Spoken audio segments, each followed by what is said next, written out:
Hey, how's it going? This is kind of different from how I usually use YouTube, but never too late to try new stuff, I guess. Also, I'm wearing this just to keep my hair in place. I couldn't find a hair tie. I'm in Florida. I don't need to wear this shit.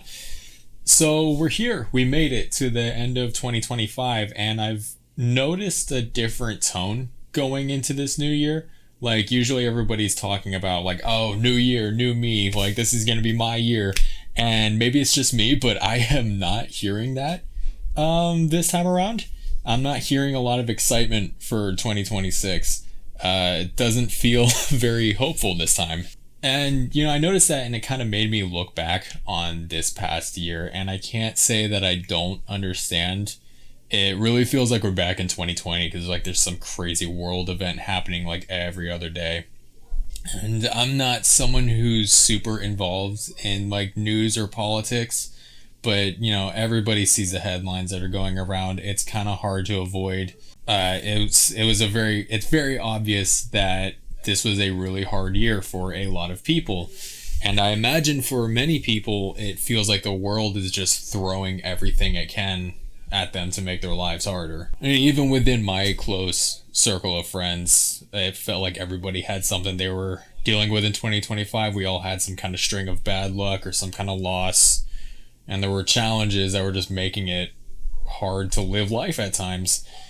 Even if it was just one bad thing that happened, it would put a hindrance on our motivation that lasted for a while. I guess as an example, I know it's not really wise to share a lot of personal stuff on the internet, but to try to prove the point that I'm going to make, this year I broke up with someone. It happened about halfway through the year in the summer, and I knew then, and I know now, that it was the right choice to make, but we all know how breakups go. It doesn't matter how it ended, you're left with all those memories. You're trying to go back to your normal life, but it feels too quiet. You had another half that was kind of filling the silence. It's a difficult thing to get past.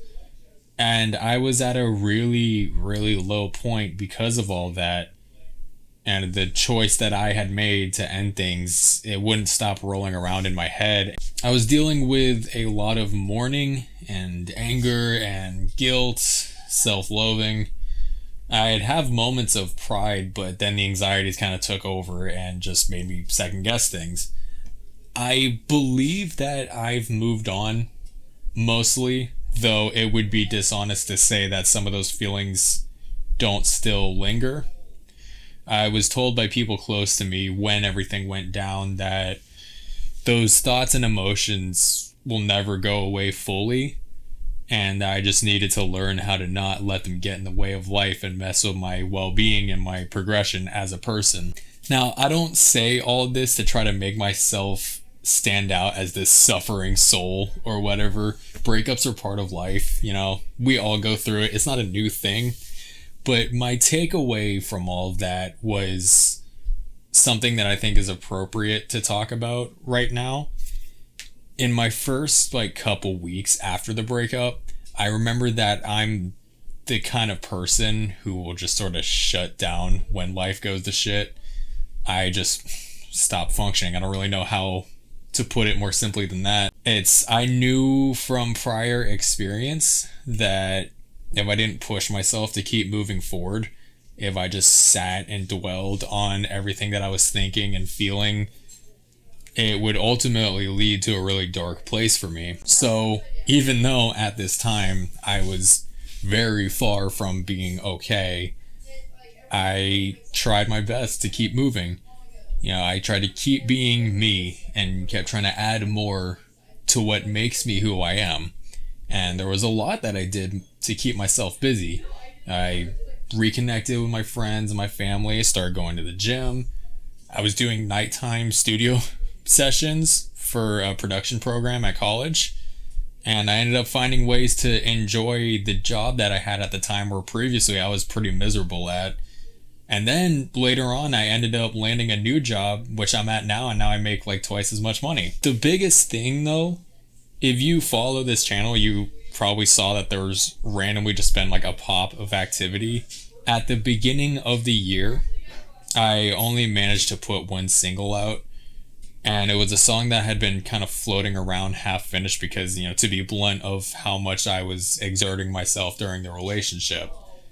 So there was this dry period after February where the Oculism project kind of just went cold up until July. And by this point, it had been a couple months after the breakup, and I was so fixated on trying to move on that I put every ounce of that anger, that sadness, the pride, and the hope into a new song. And that song is called God Heard. That song, while it wasn't the most successful thing I'd ever done, is probably my proudest song to date, because it's the embodiment of my return to self, if that makes sense, I guess. It's the most me song that I've ever made. And it felt really good to release that song, and even working on it was a lot of fun. I got to work with a visual artist again, had my friends record a bunch of lines for it. I made like the whole choir thing. Yeah, that happened, and it helped me sort of get back into the motions.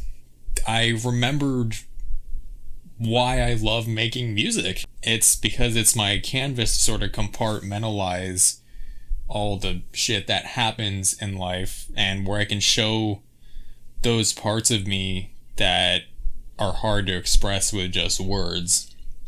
So I just decided to have fun with it. I expanded Oculism this year. I established a TikTok presence. I did a little collaborative thing over there. I started doing music reviews just recently, and like bigger stuff, I got to record a cover with one of my best friends. And then in October, we did Spinal Tap, which, if you know me, of course I would write a song about a fucking dinosaur. I was showing love of the things that I'm a fan of. So here I am now at the end of 2025. Was it a good year for me? Not really. I spent a lot of this year extremely anxious, or being burned out, or just sad and feeling bad about myself. And to this day, those feelings haven't fully gone away. But I look back and I see everything that I did in the wake of my losses. And I'm proud of the good things that did happen. I'm really proud of the fact that after 19, almost 20 years of life, I think I know who I am. I didn't shut down. I didn't let that voice in my head get to me as much as I used to.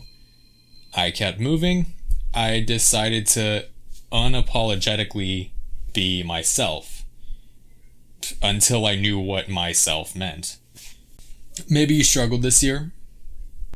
Maybe it feels like everything ahead of now is hopeless. Maybe it feels like the world is against you and you don't see yourself able to move on. But you're here right now. You're still here. And after everything you've done, everything you might have lost or suffered and been beaten down, you're alive and you are you. You're here and you have the choice to try to move forward. Is it easy? Hell no. There's going to be way more days ahead of you where you're not going to want to get out of bed, or you're just thinking about giving up on whatever you're doing at the time. But you can still have those small victories where you got up earlier than usual. You did some work around the house. You treated yourself to something nice. If you give yourself enough of those small victories to count out, they add up, and then it kind of becomes a habit.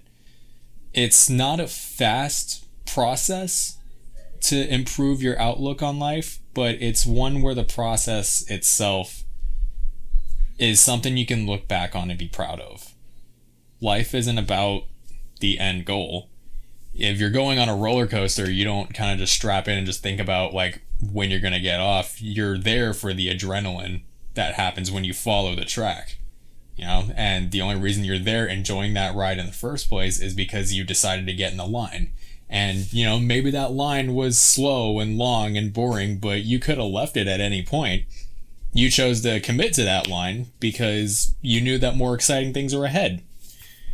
So, yeah, nobody's really saying 2026 is going to be my year. I'm not. I'm not expecting anything out of this new year other than what I'm going to try to put into it. Is the world falling apart around us? Yeah. Are things going to come in your way that you're not going to have any control of? Yes, but you choose how to think about those things. Ultimately, you do have a lot of control over how those things are going to affect you. So let's not just say new year, new me, but just try to keep moving. You know, keep being yourself in 2026. You already made it this far. You know, if you have a good day, but the day after sucks, just remember that the good day can and will happen again. Don't waste your heart and your hope just wishing for a better time. Just make the best of each day, because you're going to get to the light at the end of the tunnel someday, and you're just going to realize that your Valhalla was built on all the little things that you accomplished along the way. It's going to be okay, you know? Whatever happened, it's done. You can't change what already happened. You're here now, so pack it up. Tomorrow's another day. We'll be okay. You'll be okay. Happy New Year, guys.